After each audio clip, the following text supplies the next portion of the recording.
Okay, so we're week 1, lecture 1, part 4. So today we're going to talk about traits and characteristics common to entrepreneurs, what research has shown in more detail.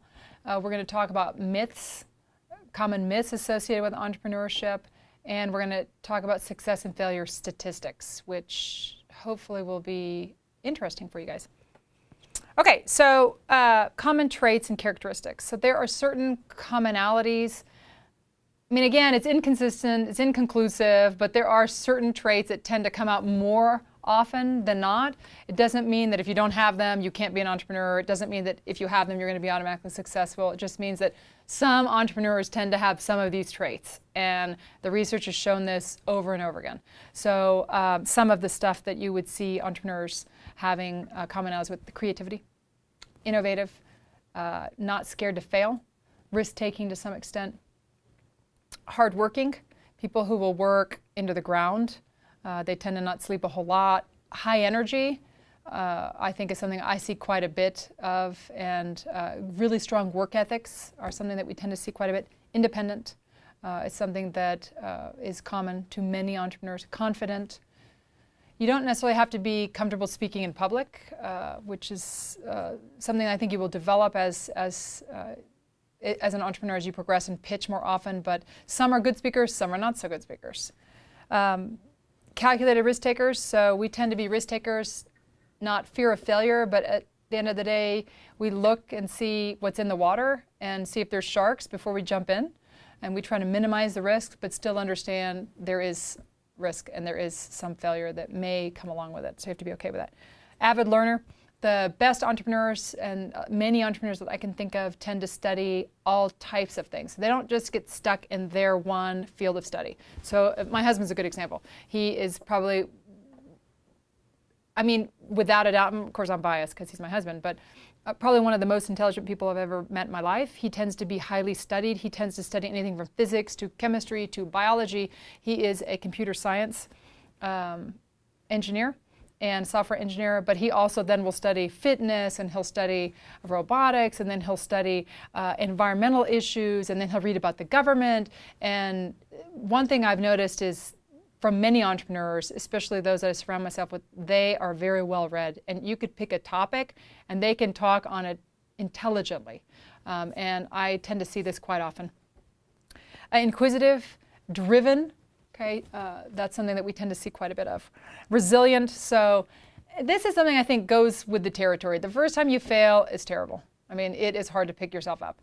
But once you fail once, or you have some hardship, dusting off takes a while. But the second time it happens, you jump up much quicker and much quicker and much quicker. So we're able to bounce back and have some level, I guess a thicker skin maybe, is something we tend to see a lot. Okay, so a couple characteristics that successful entrepreneurs tend to have, and I'm going to focus on successful entrepreneurs, and that's based on research. Number one thing they have is passion for their idea. Okay, that's not all they have. They have to have passion, but they also have to be able to execute. So you need to have both. But without passion, good luck executing. And here's why.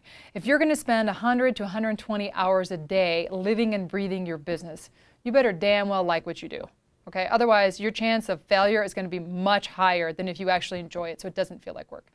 And if you talk to entrepreneurs and they're spending 100 hours a week working, it actually doesn't feel like work. And the second it starts to feel like work, there's usually an out or an exit strategy that they're looking for. Okay, so passion for their idea. If you can't, shut up about it. If you can't sleep at night because it's bugging you so badly, that's a good thing. Right?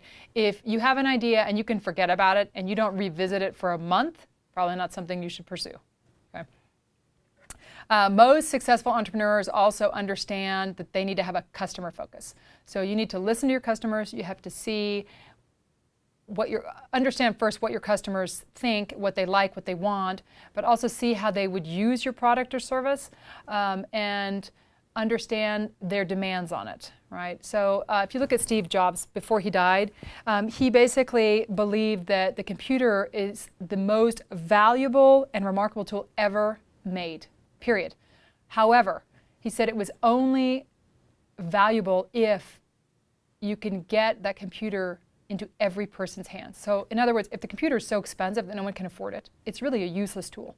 If you can make that computer user-friendly and affordable to everybody, then you can do remarkable things. Right? So he had a pretty clear customer focus. Right? Now, I mean, he was an extremist. He didn't put his products out there until they were perfected.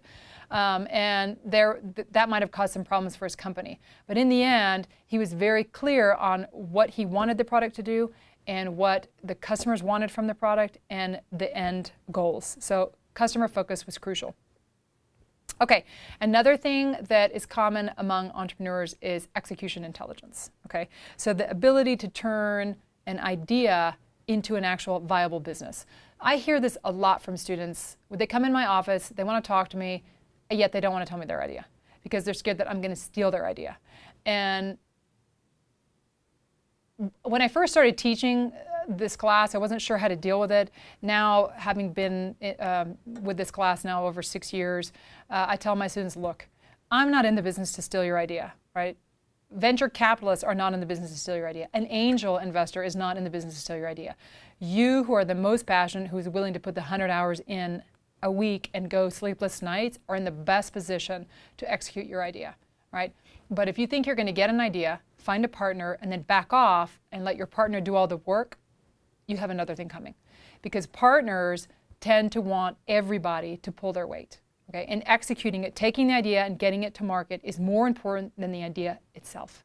And that's where a lot of entrepreneurs fail. They don't, one, they can't find their market, and two, they don't understand that execution is everything. Right? And finding a way to get that product to market and executing it and following through and getting the funding and going through all the steps is what will make or break that business, not the idea. So you can see genius ideas on the market that never turned into anything, and then you'll see like the pet rock, right, which is the big thing and made millions and millions of dollars, and really it was nothing more than a rock that someone slapped some paint on and put it on the market.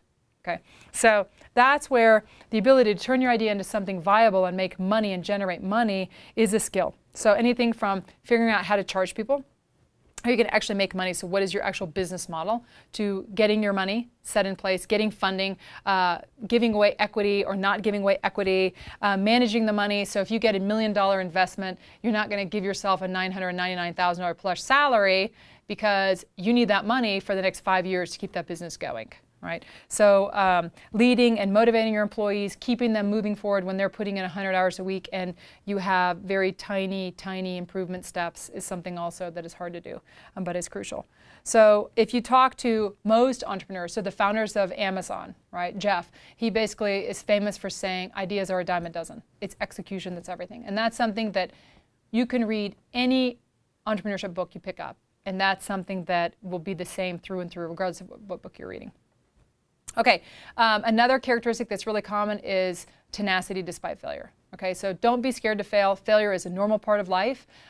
First time you fail, it sucks. I mean, in all honesty, it's not fun, but it gets much easier, right? You learn to fail with grace. And sometimes you learn to fail faster, and that's something that we tend to teach. If you're going to fail, fail fast. Don't drag that failure out for years because you can minimize the cost to you in the end. So know when to cut loose. So as an entrepreneur, go with the idea, stay with it as long as you're making money, and when you're not, even if you've tried to tweak it and it's not, you have to cut loose, right? So, again, and then don't be scared to do it again and try something different. Okay, so now I'm going to talk about myths with the entrepreneurs.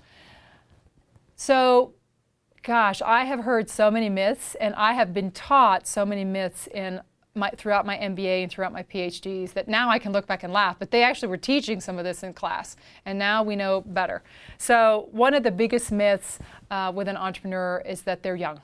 Young. So I'm talking about 18 to 23 years of age. That's what people think when they think of entrepreneurs.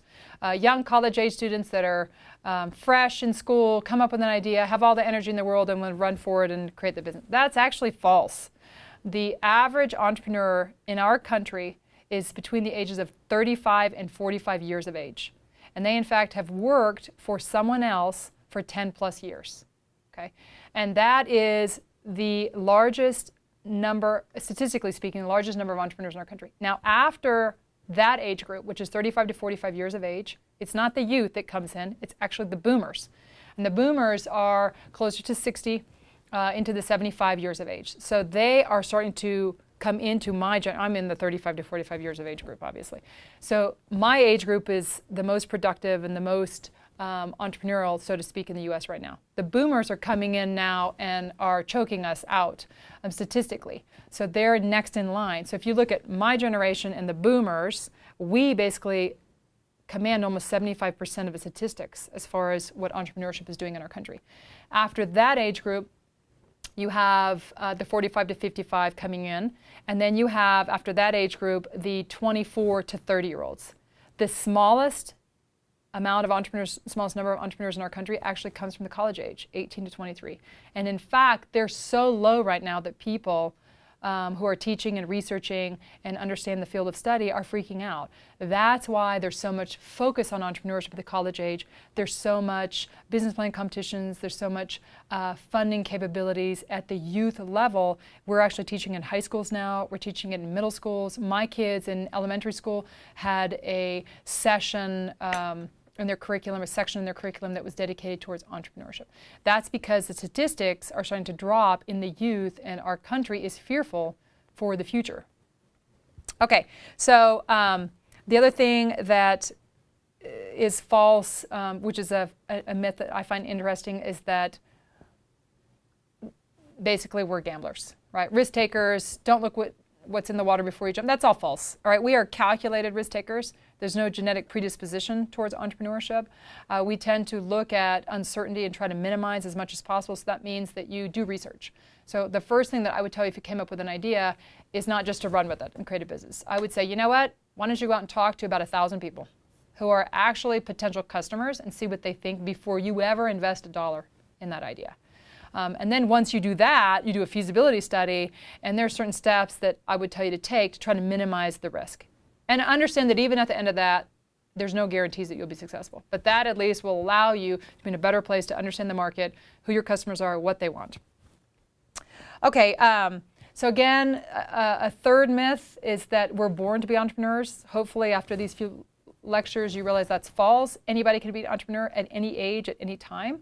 There's no pre-genetic disposition. You're not born a certain way. Okay, now you could have someone who comes out at a very young age and creates lemonade stands or candy apple stands like Ray Kroc, who was a seller from birth. But you also see like Colonel Sanders, who was 65 plus when he created KFC, right? So it can happen at any time, and you're not necessarily born to be an entrepreneur. It can develop later in life also, is what we're seeing with the boomers.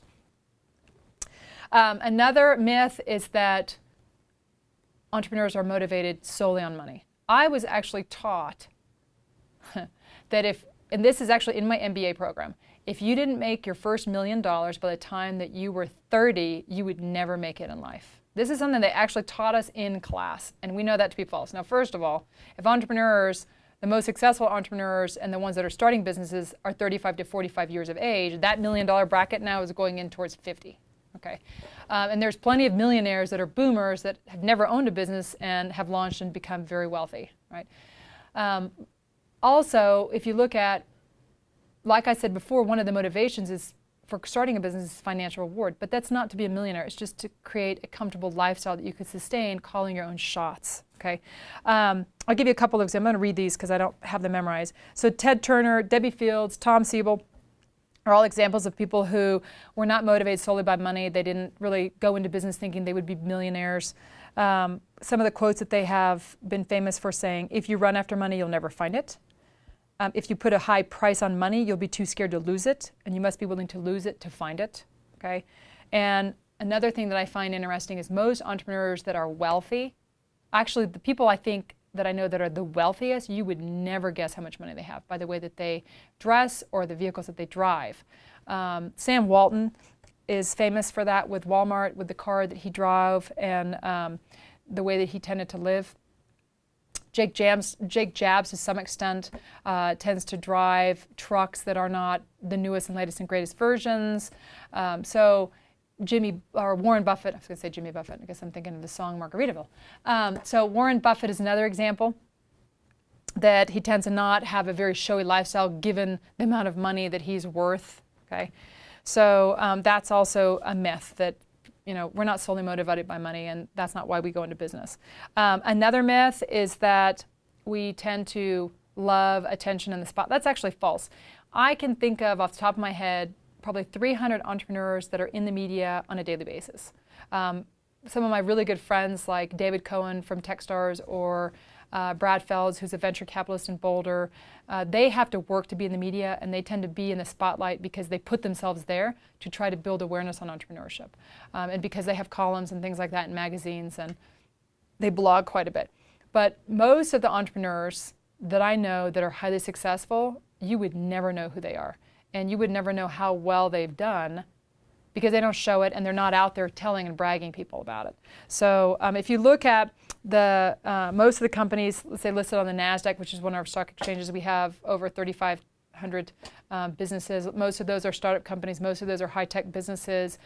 You won't recognize anybody on there. Very, very few. Right. So some of the people that I could think of off the top of my head that are famous because they're in the spotlight: Steve Jobs, obviously, Bill Gates, Dell. I could talk about Ted Turner, Walton, Ellison, Oracle, great example, Larry. Larry is in the news, and sometimes you hear about these entrepreneurs not because they've done incredible things, but because they've done silly things. So Larry was in the news not long, a couple years ago because he had a mistress, and she got angry. She thought that he was divorced. She put up a billboard in Times Square that had pictures of her and him, and he had to pay several $100,000 to take the billboard down in the midst of Manhattan Times Square. So sometimes you hear about these entrepreneurs not because they've done incredible things, but because they've done some not so smart things. Mark Anderson is in Netscape, Richard Branson, Virgin, Howard Schultz, which you guys are going to read more about with Starbucks, Jerry Yang from Yahoo. So these are some just off the top of my head that I could think of, but the vast majority of people that I know actually are private citizens and would never want to be in the public eye. Okay, so demographics of the self-employed, demographics of entrepreneurship. So what does the average entrepreneur look like? So again, 35 to about 50 years of age, 45 years of age. They're white, Caucasian, they're male predominantly. Okay, they tend to be married. They tend to have graduated from high school and have had some college. Now this is new. We used to have more that just had high school with no college. Now we're seeing high school with college, and now earning degrees has really come up quite a bit. So self-employed, almost 40% of the self-employed have college degrees, and that's a change between 26% that have high school only. So it's only 1% difference, but that's good, right? Most of the entrepreneurs work out of home, and most of them are independent. So they are not being run or working with a large corporation. They're independent on their own. They tend to live in the suburbs. They have local customers. So 70% live in the suburbs or center city, and they have local customers. They tend to not do a huge amount of traveling. And there are some commonalities in their behavior. So independent, hardworking, confident. They have a perceived locus of control, meaning that they think they can control their own destiny. They tend to have strong work ethics, and they have high energy. They tend to be avid learners. So some of those commonalities do come out with some of these entrepreneurs. So that is what the average entrepreneur looks like. So when you think of entrepreneur, those are the stats that you should remember. Okay, so how hard is it to make it as an entrepreneur? I mean, the stats are ugly. So I looked at 2006 and more relevant. So I was trying to compare in 06 to now where we're at now to see kind of what was happening with statistics. And there has been improvements. And there are some reasons why we've seen improvements over the past couple years. So what percentage of businesses are operating after year one? Most people will say less than 50%. That's actually false. 75% to 85% of small businesses, or startup companies is a better term to use, are in business at 1 year. Okay, so that means that 25% or 15% are failing. Not a huge amount are actually failing at year one. Okay, now why? Why would they still be successful at year one? Well, it's simple. You plan. You already know that you're going to have to go about, it takes on average 18 months for the average company to break even. So if you research a little bit, you realize I'm going to need a whole year without pulling salary, so you plan for it. Right? You have a savings account, you've gotten rid of your mortgage, you're living with your parents, you're renting a room from a friend of yours, your spouse is being the primary breadwinner, so you're not really relying on the money. You make adjustments where needed to float yourself. Okay, now, that's year one. At year two, that's where the stats start to get ugly. All right. At year two, we start to see 55% failed. So basically 1 out of 2 are failing at year 2. Now why? At 18 months you need to break even, so you figure you need a year and a half to float. Well, guess what? At 18 months you need money. And if you're not making money, something needs to give. All right, so at year 2, you're not pulling income, you got to close the doors at some point. Okay, and so that's where failure rates start to come up. So 1 out of 2 are failing at year 2. At year 3 and 4, we're starting to see 60% failing, so 40% succeeding. And then at year 10, we're having 70% fail. So only 30% have succeeded at year 10. So stats, the longer you stay in business, the worse it is for you, and the less chance you have of staying around. Now why? Well, simple. Competition comes in. They start to replicate. They start to figure out ways to do it cheaper and more efficient than you did. You start to lose customers because there's more people infiltrating your space. You get tired. You also maybe fail to revolutionize or change or come up with new ideas or new improvements on your current existing product line. Maybe failure to grow, failure to find the right people. There's so many things that can happen. Now, a sale, acquisition, that's not included in the failure. That's separate. That's considered a success. So just remember, year 1, 75% are still in business. At year 10, about 75% have failed. So the stats are not great. And again, 2008 figures are very similar. They're actually a little bit better. 2010 and 12 seem to be around the same as what we're seeing it from 08 also. So the first year, again, 85% succeed. So again, high success rates. You've planned for it. You know that you need 2 years. Plus, at year 3, we start to see some failures, 40% failing. These are the most recent stats. At year 5, we're 1 and 2 failing. At year 10, we're having 30% succeed. So it's still year 10, it's not good. All right. So again, to increase your chances of success, you have to pick something relevant and something that society demands. Okay. Okay, now Small Business Administration has done some stats research, and they found failure rates are pretty similar. So at year 4, Small Business Administration says that 1 out of 2 companies are failing, right, across the board. However, they looked at SBDC, which is Small Business Development Center, and that is a free, basically, organization that will provide help to startup owners, entrepreneurs, right? And what they found is with individuals or companies who've gone and sought out help from small business development centers, their failure rates are much, much less. Okay, so at year 5, so remember with small SBA, standard person, 1 out of 2 people are failing at year 5. If you go and you seek help out from organizations like SCORE, which is your senior citizens who are retired executives, or your small business development centers, at year 5, they're seeing 80% success, meaning 20% fail. And the reason why, they've attributed it to mentoring. So when you have somebody watching over you, helping you, someone who's done it, that's holding your hand, telling you ways to improve, your chances of success are much better. And plus, it could be Rolodex, networking. There's all these things that come into play. And so what we're seeing is mentorship is crucial. And Techstars, which is David Cohen, a friend of mine, owns Techstars. He has an accelerator-driven company. Mentorship is really, really important. And we're going to talk about accelerators, which is a company who invests in startups. And they give a certain amount of money and take a certain amount of shares or stock or equity in the business. And what these accelerator companies are doing is they're giving networks and mentorship and trying to help these companies launch. And basically, they're holding their hands along the way so that they can be more successful. And statistically, we're seeing huge successes with these type of companies, much like Small Business Development Center is seeing. Okay, so mentorship is helpful. That's why you should build your network. And that's one of the reasons why when you take classes, you go out and talk to managers, you go and talk to people who own businesses. That's so you can start building your Rolodex. Because if you have a crisis or you have a question, it's much easier to call someone that has done it, and they can tell you, well, look, I did this, it didn't work, or I did this and it worked, or don't do this, whatever you're doing. Or maybe I can come and help you. And apparently that makes a huge difference in successes. So that's it. That's the end of this lecture, and hope you guys enjoyed it. So I'll see you later.